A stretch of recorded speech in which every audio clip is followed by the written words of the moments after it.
नमस्कार। आज हम बात करने वाले हैं रिश्तों में भावनात्मक संतुलन बनाने के बारे में। और इसके लिए हम सहारा लेंगे भगवद गीता के उस ज्ञान का जो आज भी उतना ही सच्चा है। तो क्या कभी ऐसा महसूस हुआ है कि प्यार की जिंदगी किसी रोलर कोस्टर की सवारी से कम नहीं है? कभी लगता है जैसे आप दुनिया के सबसे ऊंचे आसमान में हैं और अगले ही पल एक गहरी खाई में। और ये जो पल पल मूड बदलता है ना, वो इस सफर को और भी मुश्किल बना देता है। तो चलिए सबसे पहले इस इमोशनल रोलर कोस्टर को थोड़ा और करीब से समझने की कोशिश करते हैं। देखिए, ये एक तरह का भावनाओं का बवंडर है ना, जहां जरा सी बात भी पहाड़ जैसी लगने लगती है। मन में ये एहसास घर कर जाता है कि इस रिश्ते में हम जितना दे रहे हैं उतना हमें मिल नहीं रहा। और फिर वही होता है, कभी बेनतहा खुशी तो कभी गहरी निराशा। लेकिन यहाँ एक जरूरी बात समझने वाली है, ये एक बहुत ही आम अनुभव है। इसका मतलब ये बिल्कुल नहीं है कि रिश्ता टूट रहा है, नहीं, बल्कि ये एक इशारा है कि अब थोड़ी जागरूकता, थोड़ी अवेयरनेस की जरूरत है। ये समझिए कि खुद को और रिश्ते को बेहतर बनाने का एक मौका है। तो सवाल ये उठता है कि आखिर ये असंतुलन आता कहाँ से है, इसकी जड़ क्या है? अक्सर इस सारी उथल पुथल के पीछे 3 बड़ी वजह होती हैं। पहली, अनकही उम्मीदें।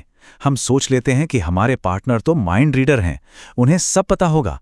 दूसरा है इमोशनल डिपेंडेंसी, मतलब अपनी खुशी के लिए, अपनी सेल्फ वर्थ के लिए किसी और पर निर्भर हो जाना। और तीसरा, ठीक से बात न करना, मुश्किल बातों से बचना और फिर धीरे धीरे अंदर ही अंदर नाराजगी को पालते रहना। अब जरा इस फर्क को समझिए। एक तरफ है इमोशनल इंटेंसिटी, यानी भावनाओं का तूफान, जो हमारे मूड, ईगो या डर के हिसाब से चलता है और बस स्ट्रेस पैदा करता है। और दूसरी तरफ है इमोशनल बैलेंस, ये शांति लाता है जो अवेयरनेस से आती है।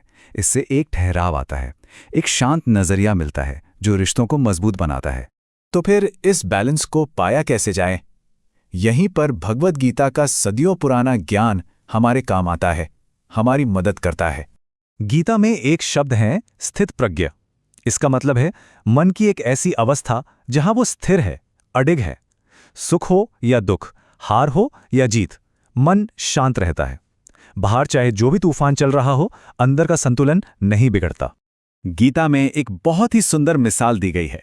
अध्याय 6 श्लोक 19 में कहा गया है, यथा दीपो निवातस्थो नेंगते सोपमा स्मृता।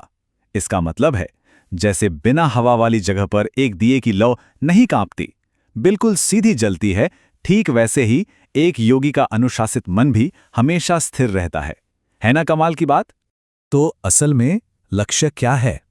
लक्ष्य है आवेग में आकर रिएक्ट नहीं करना, बल्कि जागरूकता के साथ, शांति के साथ रिस्पॉन्ड करना है। देखिए, रिएक्ट करने और रिस्पॉन्ड करने में बहुत बड़ा फर्क है। तो चलिए अब ये देखते हैं कि इस गहरे ज्ञान को हम अपनी रोज की जिंदगी में, अपने रिश्तों में कैसे अपना सकते हैं। इमोशनल बैलेंस पाने के सफर में ये 4 कदम बहुत काम आ सकते हैं। पहला, माइंडफुल कम्युनिकेशन, यानी ध्यान से बात करना और सुनना। दूसरा, हेल्दी इमोशनल बाउंड्रीज सेट करना। तीसरा, इमोशनल डिपेंडेंसी को कम करना। और चौथा, जो शायद सबसे जरूरी है, जवाब देने से पहले बस एक पल के लिए रुकना। पहला कदम, ध्यान से सुनें। इसका मतलब है कि जब कोई बात कर रहा हो तो बस वहीं रहें, उसी पल में। सिर्फ ये सोचने के लिए नहीं कि जवाब क्या देना है, बल्कि सच में ये समझने के लिए कि सामने वाला कह क्या रहा है।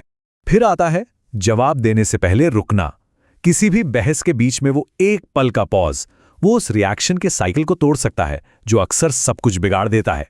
यकीन मानिए, ये छोटा सा ठहराव जादू की तरह काम करता है। और हाँ, अपनी अंदर की स्थिरता पर थोड़ा सोचें, थोड़ा चिंतन करें, ये समझने की कोशिश करें कि असली खुशी और शांति का सोर्स कहीं बाहर नहीं, हमारे अंदर ही है। अपनी इमोशनल नींव को मजबूत बनाने के लिए खुद से बात करना सबसे अच्छा तरीका है। तो ये जो सफर है ना, सामंजस्य की तरफ, ये एक यात्रा है और हर यात्रा की तरह ये भी कदम दर कदम ही आगे बढ़ती है। एक बात हमेशा याद रखनी चाहिए कि बैलेंस कोई मंजिल नहीं है जिसे बस एक दिन पा लिया, नहीं, ये तो सचेत और स्थिर प्रेम का एक खूबसूरत, लगातार चलने वाला सफर है। और अगर इस सफर पर एक ऐसे साथी की जरूरत महसूस हो जो रास्ता दिखा सके, तो यहाँ आत्मवाणी एक AI आध्यात्मिक साथी के रूप में मदद कर सकता है। ये गीता पर आधारित बिल्कुल पर्सनल और सहानुभूति भरा मार्गदर्शन देता है ताकि आप अपने अंदर की शांति को ढूंढ सकें। तो भावनाओं के इस तूफान से निकलकर एक शांत और संतुलित जिंदगी की ओर बढ़ने के लिए www.atmavani.life पर जाकर आत्मसंवाद फीचर को जरूर देखें। यह इस सफर में आपका एक बहुत अच्छा साथी बन सकता है।